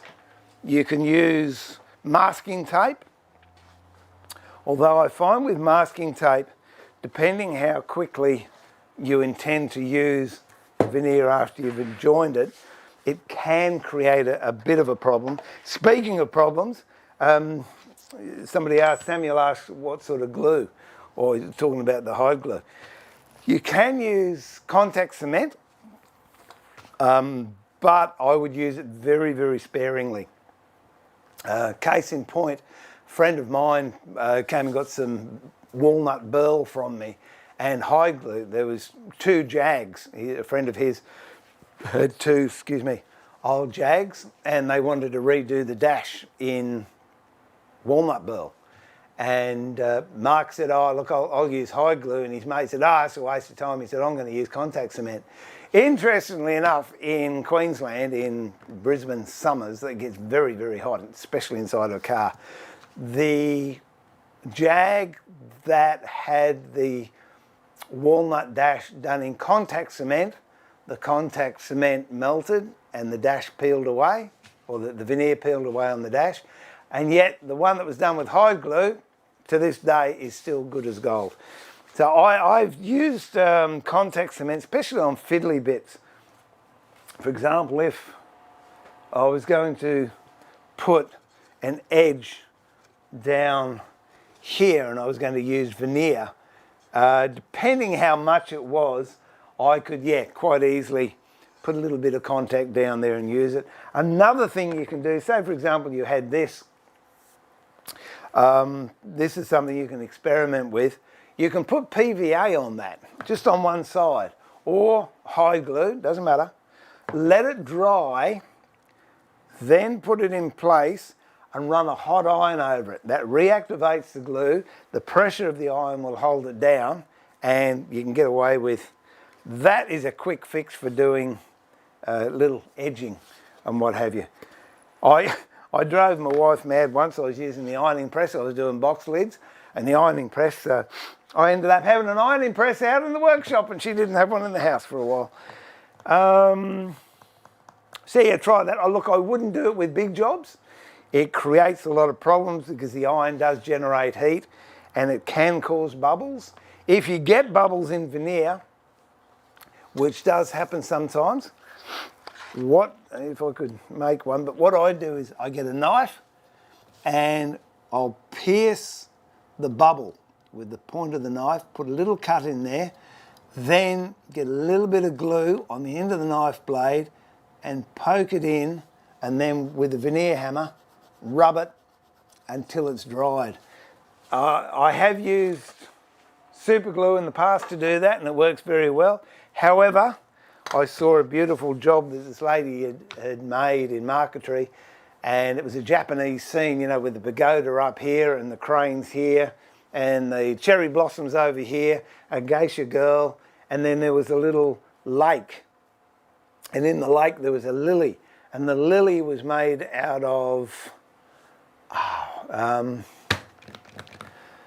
crikey, not Swiss pear, that's pink. That was a white timber. I bought some the other day. I must be going gaga. Come to me in a minute. Wasn't birch, wasn't beech. I can see it. I can see it in my mind. Swiss. In fact, I'm looking at it. There's a roll of it up there, but it hasn't got a name on it. Sycamore. Scottish sycamore. Wasn't Swiss at all. Scottish sycamore. And she put a little bit of hide glue in there. It reacted with the timber and went bright green. So that doesn't help your day at all either. All right, let's glue some of these together.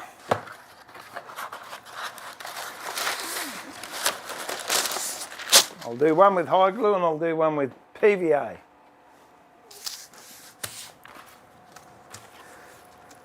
So make sure you got both sides up. So there's pencil mark on the bottom there.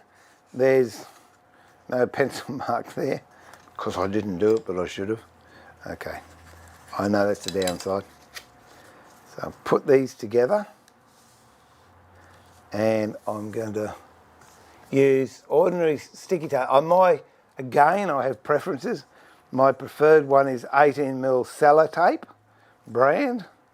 I don't know why, but it seems to work pretty well. You don't want one that the gum's going to come off on, and you don't want one that the gum's not strong enough to hold it.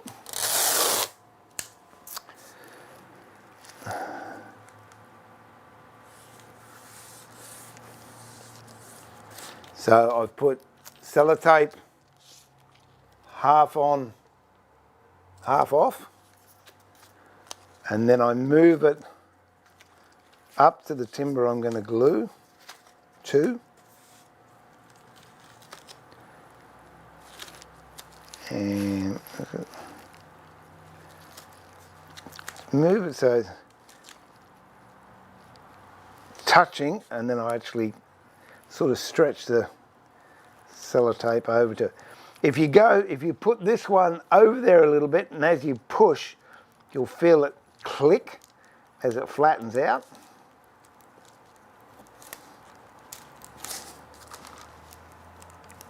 There you go. And that's what we've got. And we'll see. I don't want any light coming through, so there's no crack in there, so it's a nice tight seal. Then what I do, there's several ways you can do this. I'll do this one with, as I said, Titebond Original.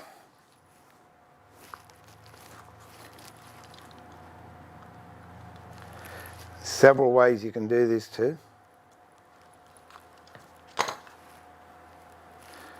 If you've got a steady hand, you can do it the way I'm going to do it to start with. If not, I'll show you a different way. Let me just clean that out. Okay. Fold it and let's get rid of that thing there. And that one there.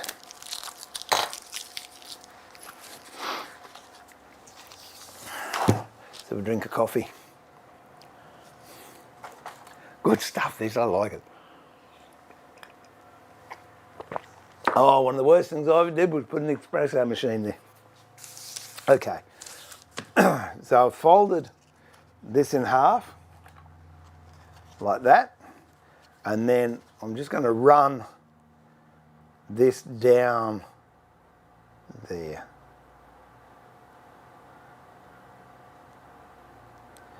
And what I'm actually doing there is double gluing at the same time.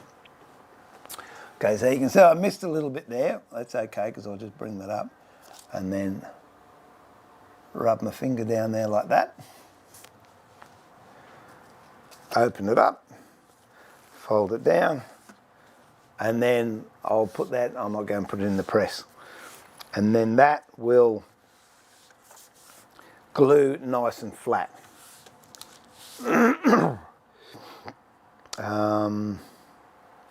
All right, before I do that, that's already stuck on that. I might have, where's my big weights? Oh yeah. Yeah, put a plane on it. There you go. That'll hold it flat for a while. Next one.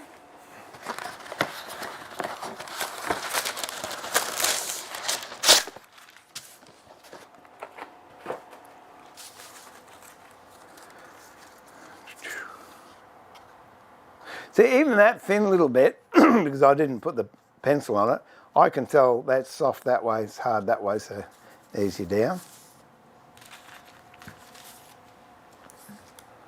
See ya, panda!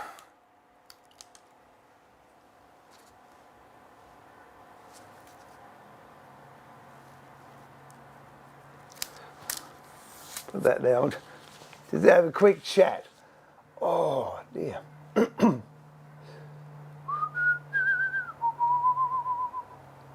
Oh, terrible. Your phone dies when you haven't got a charger.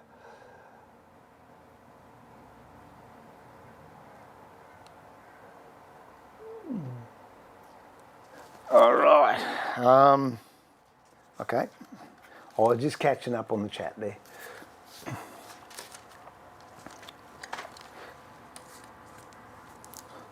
There's just so much you can do with veneer. I'll show you something else if I remember to. Whoops. All right. Again, we'll start from this end this time. Push it up, push it down. Yeah, the thing I like about sticky tape too is you can actually see, whereas if it's masking tape, I can't really tell. Paper tape's about the same. All right, now there's two ways you can glue this one. Oh, that was clever of me. I'm hoping I can do it because I just put that other glue in there. Well, see, here we go. Okay, so there's a paintbrush full of glue. So I can hold the paintbrush and I just run that bit of timber up there. The other thing you can do is you can put a great big dob of glue on a piece of paper like that, and then just run the join through the paint. We open that up, flatten it down, we'll put it with that one.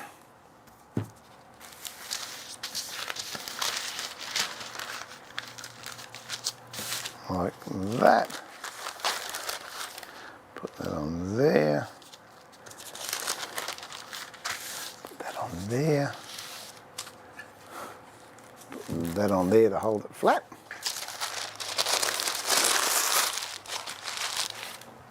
If you're cutting up big bits of plywood, veneer, use a pair of scissors. Provided it's not your final cut, it'll cut quite nicely.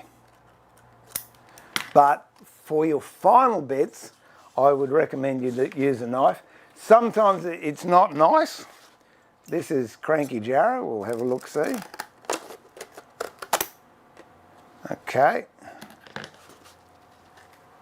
right there, it tore it away. That's why I'm saying I wouldn't use it as a final cut, but if you just want to get down to a, say I just want something that size, I can just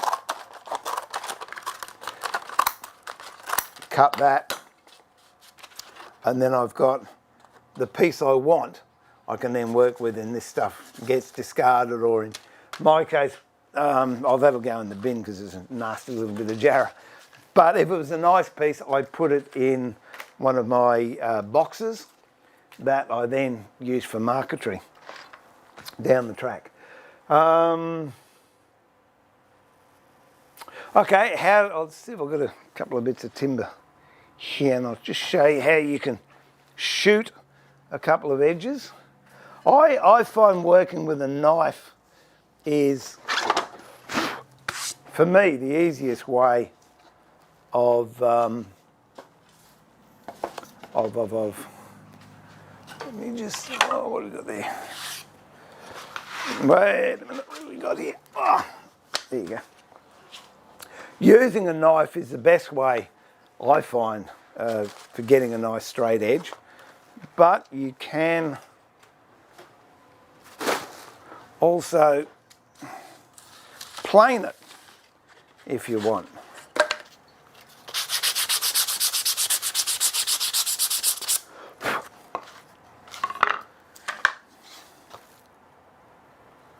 So if I want to, see if I can do a wonky edge there. No, that's true, that's true. I don't go to the kitchen much at all, Max. All right. So I've just cut those two pieces, and they're not dead straight. So what I'm going to do, same as ordinary timber, you look at the growth, the direction of the grain, it's going that way. So I'm going to plane this way, and this one's, which way are we going? Oh, that one's going the opposite way, so there's not much we can do there. Okay, so I'll put that there, and we'll put these between two bits of timber. Let me just cut that so it'll fit. This is just giving you an idea of other ways you can get straight edges. As I said, my preferred method really is using a knife, but this works well too. So you just put it between two bits of timber, have them poking up a little bit. Come on. I'm going to cheat here. Use a bit of masking tape to hold it together. There you go.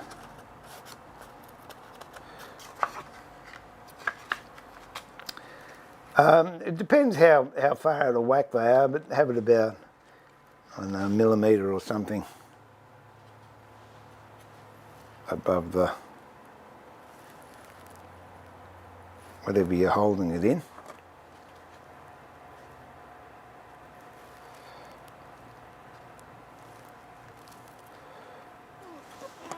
Put it in the vise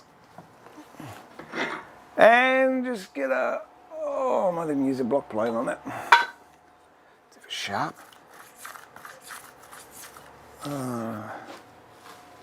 You couldn't see all that. Well, that was wasted effort, wasn't it? There you go.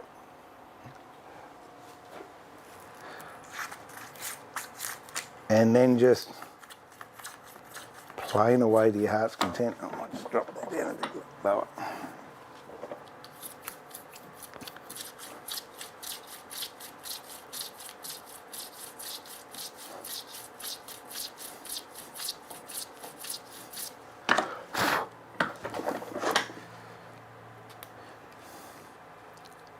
You can understand why that's what I'll do. I'll tape that to that.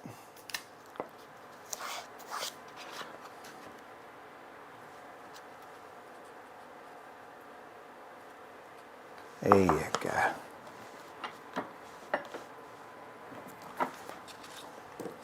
and then we just plane away.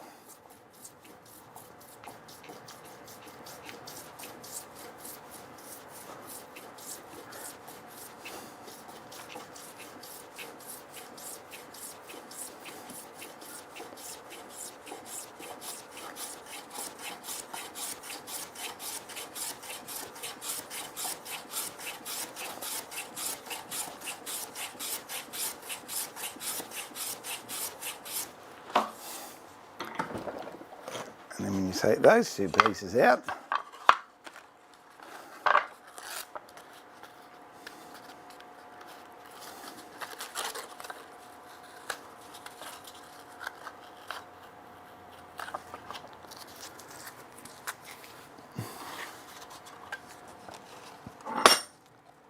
we put them together. I'll see if I can tape it together.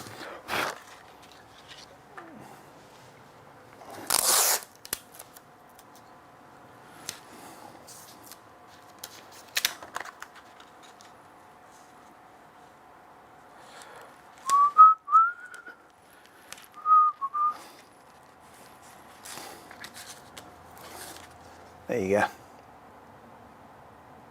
And they're nice and straight. For me, as I said, that board that I made up, that saves you so much time. Just make sure you got nice sharp knives. You got a bit of space, you got some patience, you're in the right frame of mind. And honestly, treat it like normal timber. Although, my friend, and I'll remind you again, if you want to see what veneer can do, check out the Hannah cabinet.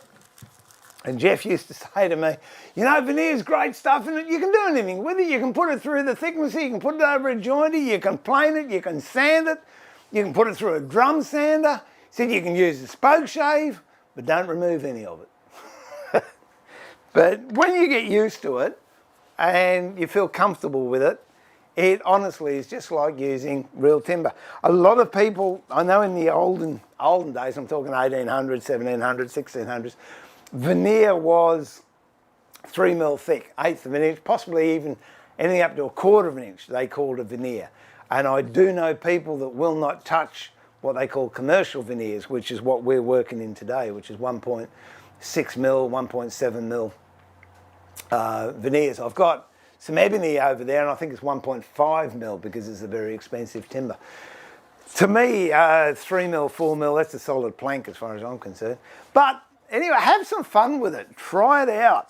You can, as I said, you saw there, I had, wherever it is, I've gone and lost it. Well, there you go.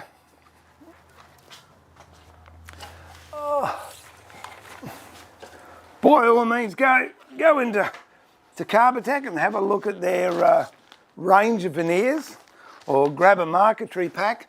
Marquetry packs are good because it gives you the experience of using different veneers, and even within the same species, you'll get a piece of veneer that, oh, it's beautiful, it works so well.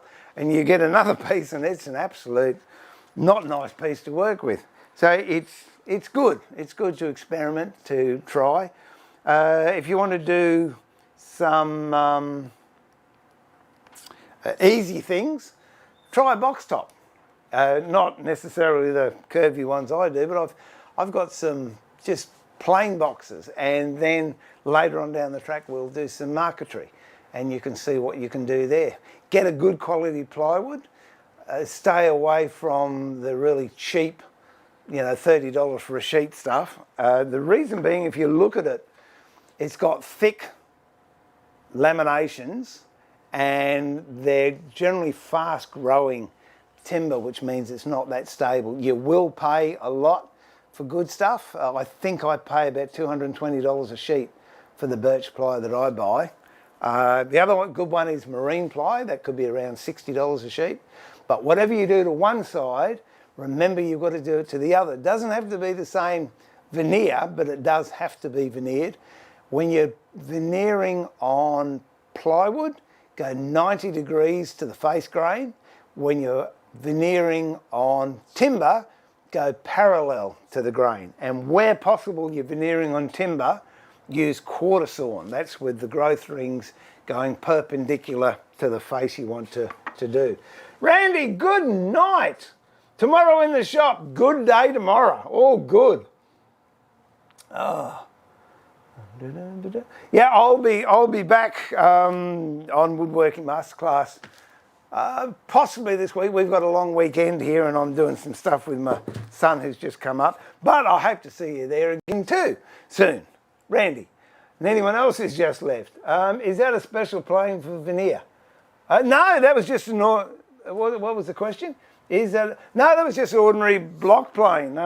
Veritas DX60, I think it is. There you go. No, just any old plane. As I said, John, use veneer just as if it's timber. It's just thin timber. It does take a little bit of getting used to, but once you start working with it, I'm sure there's no real issues. If you get stuck, drop me a line or drop Carbotech a line and they get in touch with me and I can definitely help you out. Now, what else did we do? Gluing. Grab yourself, if you want to make a veneer hammer, I prefer using brass as the blade. Why it's called a hammer, I don't know. Possibly because it flattens things out. A lot of people use it with the hammer like that. And I was corrected many years ago that, no, it's like that. And actually, you've got far more control like that because this acts as a pendulum or a counterweight. So even with, where's the big one? Yeah, if I'm doing a big door or the side of a cabinet, I'll use this big one. And it just helps. All you're doing is you're pushing the air from between the two mating surfaces. And once you've done that, as I said previously, it allows atmospheric pressure to work, which then will come down at 14.5 pounds per square inch, which is several tons over an area, and works. If not, get yourself a couple of house bricks or a book press if you can, or make one up, and just put your veneer in there and press it and hold that flat. But you can see that we veneered both of those live and they have stayed down very nicely. They're not going anywhere. We'll just have a look. Oh, see if these ones are dried yet.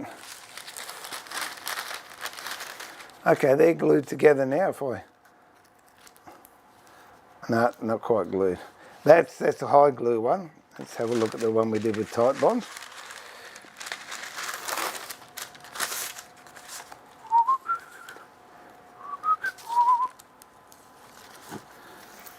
Okay, that's the one I glued with tight bond original. And as you can see, it's glued. It's not going to fall apart. The high glue one is still got a little bit to go. But then we could glue that and you can get nice stripes effects. And what we'll do at a later video, if I'm asked, I'll show you how to get geometric patterns, such as those diamonds there, or squares for a chessboard. We're actually going to do a chessboard later on, so I will share that with you as well. So if there's any other questions, please ask away whilst I'm here, because I'm going to have a sip of coffee. I saw you fitting your bandsaw rubber. How's it work, Trevor? All right now? I've got a jet 18-inch and I had to put it in hot water so to stretch over, but it's all good now. I mean, Lagunas, they don't need it. It's all good.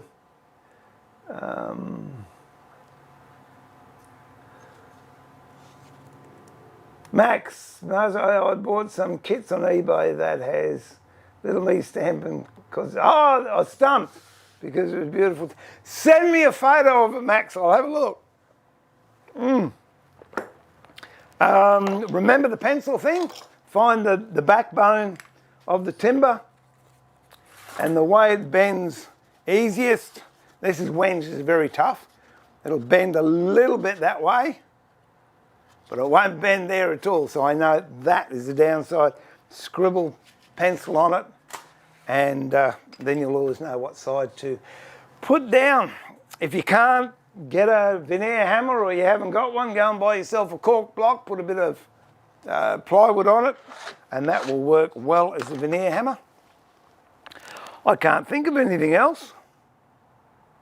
So if you have no further questions, oh, that's good, Trev. I think I'm just going to be out and call it a day. And hopefully I'll catch up with you very, very soon. So thanks. If you're new to Carbotech channel, please hit the subscribe button and the like button, and we'll get this channel up and running. If you have any projects you'd like or techniques you'd like shown, by all means send an email to them or leave it in the message. When I can, I answer the messages on their YouTube site. If not, and you know me, just send me a message and I'll see what I can do. But that is about it for the moment. I was going to put something on Facebook, but I forgot. Well, there you go. That happens. But it's good. It's good to be back in the cameras. Thank you, everyone, for watching. I really appreciate it. Thanks for Carbotech for asking me to join in and give it a go. And that's about it. I've got to now go and put a new machine together. I splashed out when I was out there. Trevor, the other day, I splashed out and bought myself a big boy sander, so I've got to go and put that together after this. So I'm guessing that's going to wind it up. Hope you enjoy having a go with veneer. If you've got any questions, as I said, ask me or ask Carbotech or put it in the messages below in the comments and I'll get back to you. But in the meantime, I wish you all the very best, no matter where you are. If your situation isn't the best, I hope it improves. If it is the best, enjoy the moment. Look after yourselves, enjoy your craft, and you can never get into trouble when you're doing woodwork. So keep doing woodwork and inspire the creativity within. Till we meet again, this is Steve Hay for the wonderful world of woodworking, saying thank you for your patience, your patronage and watching. I look forward to having your company in the workshop again very, very soon. Till then, good night, good afternoon, goodbye. Catch you later. Bye for now. Now I've got to find where this button is. Where is it? There we go. See you, Chad. See you, Trevor. See you, Jared, Max, Andy. Catch, well, you go to bed. 20 to 3. See ya. Bye for now.